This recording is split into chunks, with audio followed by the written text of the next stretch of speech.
So today we're going to try something a little different out on my channel. I think instead of showing you some of my flight video, I'm going to show you how to fix something. So all of us have built quads and reused our motors on different quads and ended up with little short ship motors like this. I'm sorry, little short ship wires like this. Not really much you can do with this on any other quads, so just kind of got to get it off and go from there, really. So today I'm going to show you how to get motor wires off of your motor so that you can replace them with new ones and make it look like it was brand new again. Say we got 3 brand new little silicone wires right here. So step 1 is we're going to have to take the old motor wires off. The easiest way to do that is grab your handy little X-Acto knife and you can start at either end. It doesn't really matter. You just want to cut through this big insulation or the big heat shrink on the outside here. Get all the way down as close to that base as you could possibly get and peel it off.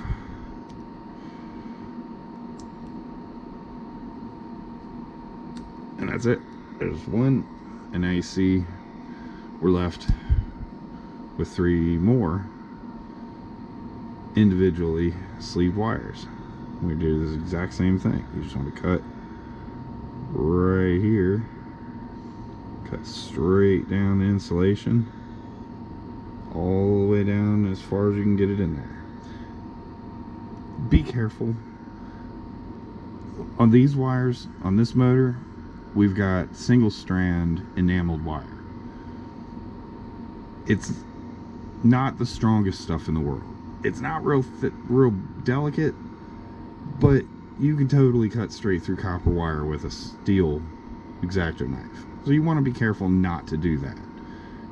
You cut one of those wires down in there, then your motor is pretty well useless. Winding a motor is a lot easier said than done. Ask me how I know. So get in here. Just this part of the wire we're not too worried about. It's down here where the enameled wire is at that we want to be very careful of. So you can cut straight through this stuff up here on the top. Just don't cut through your finger, obviously. Come all the way down here, get it all the way to the bottom, because that'll make the next step of this so much easier to get it all the way down. There we go. Cool. Alright, now what I like to do is I like to take a pair of trusty needle nose pliers. I have several different kinds because I love these damn things, and you just pop it off. Chuck it in the garbage. Boop, pop it off. Chuck it in the garbage. And number 3, pop it off. See, I even took some of the insulation from the wire on that one. I did that pretty good. Alright, now I like to pull them up towards this direction, towards the bottom. Since I got it upside down, it's up is relative. And then we're going to heat up these wires and we're going to get this solder off of here. And all these wires are just going to literally just pop right off with the soldering iron. Just like this. So, got a nice hot. See, this is my TS100, which I actually have to apparently turn back on. That's one thing I like about it. I got the custom firmware in there so that I can put this all the way up to, you can see it's over 400 degrees now.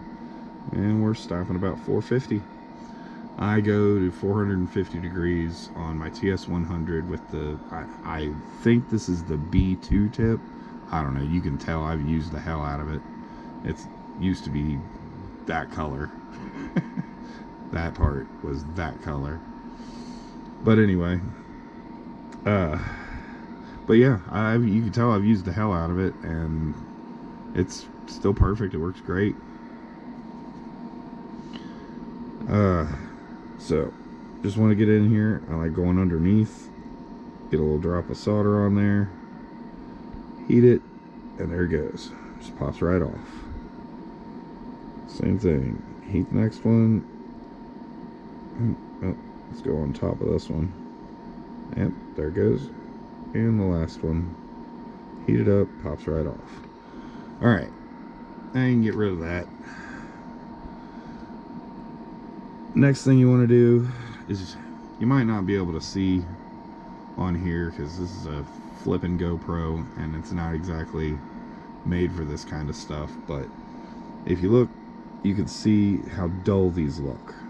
We don't want that. What that means is this is leaded solder. So they used unleaded solder because it's illegal for companies to use leaded solder. Oh, fuck. Of course. Anyway, it's illegal for companies to use leaded solder on electronics that are to be sold to the public because lead is poisonous. And it makes you sick and causes brain damage and all kinds of good stuff. So, but it really sucks ass for soldering. So what I like to do is you heat it up, a little bit on there, and you wipe. And then you clean your tip. I use this stuff right here. It's my it's the brass wool or whatever it is. Oh, still dull, so I didn't get much off, so let's do it again. Clean and wipe. Oh, I see what's going on here. The drop is sliding down. That's what I'm seeing. Okay. There we go. Okay, so the ball got down here, which isn't awesome, but it didn't stick. See, just pops off. Try not to do that though, because that kind of thing can be bad. If you get too much in there and it sticks, you might have to worry about shorting your motor wires and stuff in there, and you don't want to do that. This one still needs a little bit. This one's still dull. You want them really nice and shiny. You can probably see the light gleaming off of that first one now. There we go. That should be perfect. Okay. Next step, we just need to trim a little bit of wire off our new wires. Get the little tip off right there. Give it a little bit of a twist. You always want to do the twist. It gets the air out of the joint. Plus we want this tip as compact as we can possibly make it, so that we can get it soldered up to the motor easier. So I just use some tin snips. Some flush cutters. My bad. Brain fart. You just get it on the tip and squeeze a little bit and pull, and it just pops right off. I think I might want to take a little bit more off on that one, because there we go. Just want to have enough to make contact, but we don't need a whole lot hanging out. Just enough to make contact. Last one, little tip. If you pinch too hard with those flush cutters, you're going to end up cutting the wire and then making there be less conductor in the center of your wire, and that ain't no good. So don't do that. So let's see if I can put these on here somewhere where you can see me do this too. Let's try this. Okay. So got all the wires nice and separated. I'm just gonna get up in here, and I like to go right over here to the side of it and just heat it up till you get a nice little ball on there, and it soaks all the way in, and you just push the tip away from what you're soldering, and it takes all the solder away, on the tip. If you see the little colored end right there, that's the end that actually that the solder likes. It'll go up here, but as you can see, I'm touching this part with the solder and it's not melting as easily. It takes a minute for it to do it because it's a coating that's on there so that just the tip, see how quickly that sucks up solder. So you just put the little tip up on there, and when you push away, you slide it back across this stuff here that doesn't like to take the solder, and you keep it on your iron and not on your wire or whatever you're soldering. So start with the little bit of the tip shown above, push it into the wire until it takes into the wire itself, and push it down just like that. See, look at all that. Look at that ball on there.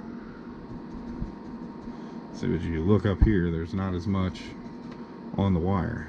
I need to change that brass wool. It's getting kind of thick, kind of full of solder. All right, let's see if I can get this to work. Just need to, first things first, just need to line up first wire. Perfect. Wow, that was pretty easy actually. Now you just take the wire, oops, actually it's at a funky angle.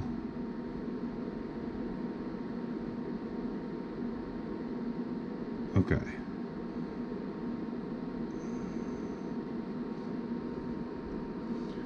I like doing it right at the end of it, but if you have to go to the side of it, as long as it's soldered to it, it doesn't really matter exactly where.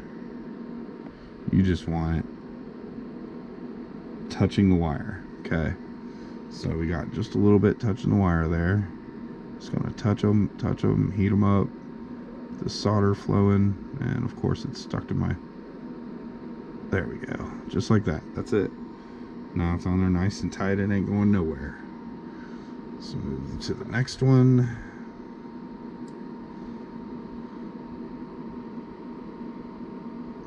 We're going to do the same thing. See, the trick to soldering is the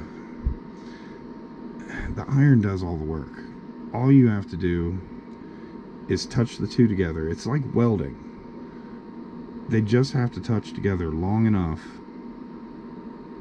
to melt the material, and then it melts everything together. If you leave it on too long, it just isn't going to work right. If you leave it on too long, it's not going to do what it's supposed to do.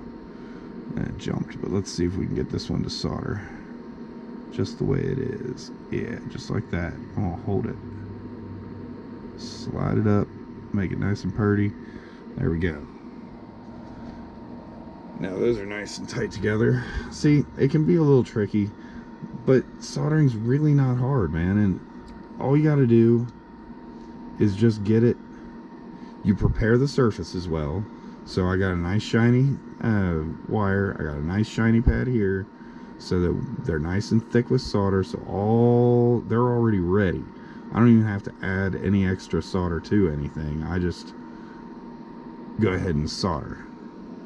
And those aren't even touching. Hold on.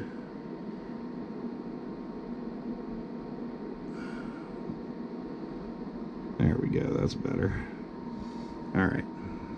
So yeah, look, I won't even add any other solder to it. I'm just going to heat up the wire. Go over here and heat up this wire. Now they're both heated, melted, and look at that. They're all nice and together. I didn't have to use any solder at all. But look at this. It don't come off. It's stuck on there as good as it gets. So, next step is we got heat shrink. It's like 3 millimeters. Something like that. Yep, about 3 millimeter diameter is what I use for. These are 16 gauge, 18 gauge wire. That's what I like to use for all my 22 series motors. I use them for 14 series sometimes too. We want about a 10 millimeter chunk of tubing, a little over 1/4 of an inch, maybe 1/3 of an inch, about 10 millimeters. And we're just going to slide it over the end, get it all the way up to the motor. You could do this before and already have this on these wires if you wanted, but when you do that, you heat up the wire pretty fast, a lot faster than the motor heats up, and it can shrink the wire for you before you get to it. So I like putting it on after, when I'm doing it like this. If you're putting it on while it's on a quad, you can't obviously do this. Take a little needle nose here and make sure it's nice and tight up to the body there. Get the middle one. I'll try not to keep bonking this camera. In future videos, I'm going to figure out a way to get this camera off my desk. Little needle nose and slide it on up into the middle there. Got a little bit of a bump in the solder that's being a pain in the neck there.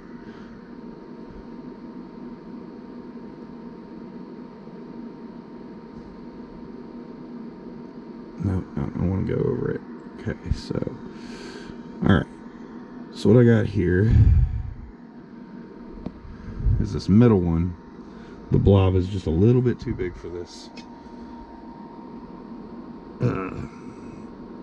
way that I've got this. So I'm going to heat it up. Oh yeah,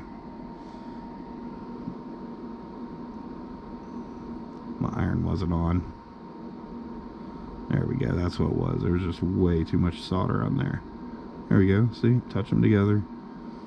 Nice and tight. Having the heat shrink on here now isn't as big a deal because I was holding the wire with my fingers, so I can feel how hot it is. I can tell if it's getting too hot, and I can stop soldering if it gets too hot, because it's going to definitely burn your fingers if you leave it on too long. So I just slide it all the way up. We'll do this third one here. If my fingers will work long enough. Stick her on there. Wiggle it. Alright. Knock the camera over. Wiggle it on. There we go. We got it on. The fingers ain't wanting to grab a hold of it, so I'll just use the needle nose and push her all the way to the front. Okay, so now we want to pull them towards the base a little bit this way again, so we can get to this side of it, because now we're going to use this little doohickey that my buddy Rob hooked me up with not too long ago. It's a little Mofa heat tool is what it says. It's a small little, it's an AC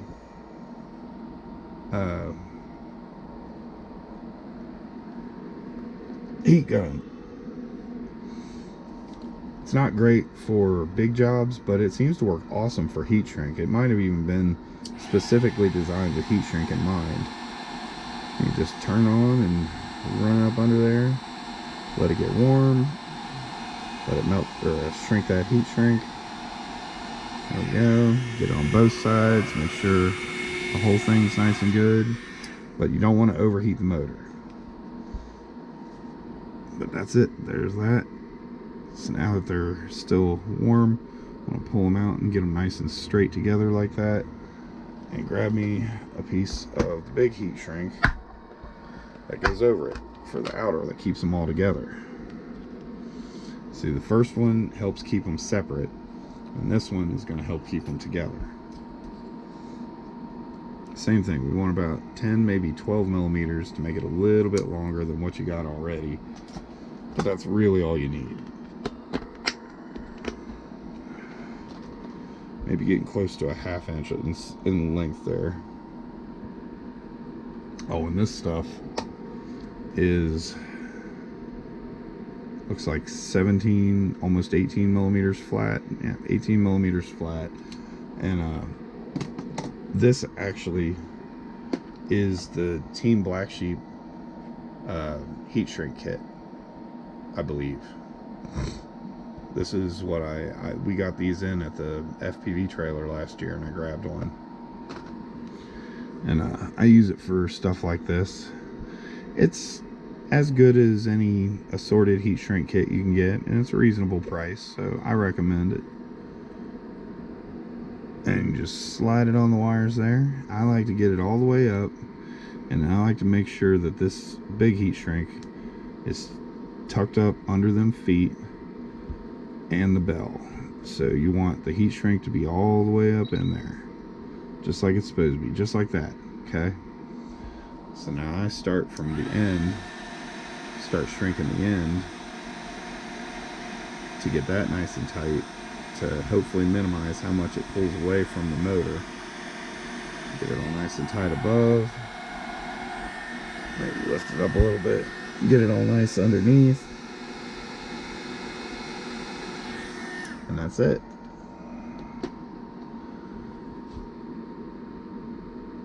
There's one last little thing that I like to do to these while I've got it bent up like this. I usually come in, this is the TBS 1.5 millimeter, and you just run it right up underneath there between the bell and the wires, and you just keep it up against the base and bend the wires down. What this does is this keeps a little space down here between your wires and your motor, especially the bell that moves. And you don't want it to you don't want to get the motor wires into the bell too much. So doing that seems to work pretty well for keeping them down for me. So you can see the space right in there, and that's it. That's all there is to it, man.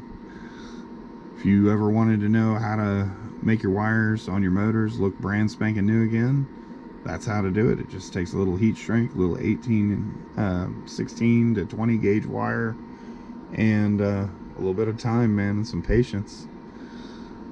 I'll support Bot Grinder. You can support me on Patreon. You could like or subscribe, and maybe even comment down below. And hopefully this won't be the last of these. I do have a full build over here that I intend on putting together, actually using these motors that I'm fixing right here. It's a Catalyst Machine Works Bang God, and we'll get into the specs and stuff in that video, but look for that one to be coming soon. Alright, thanks for watching.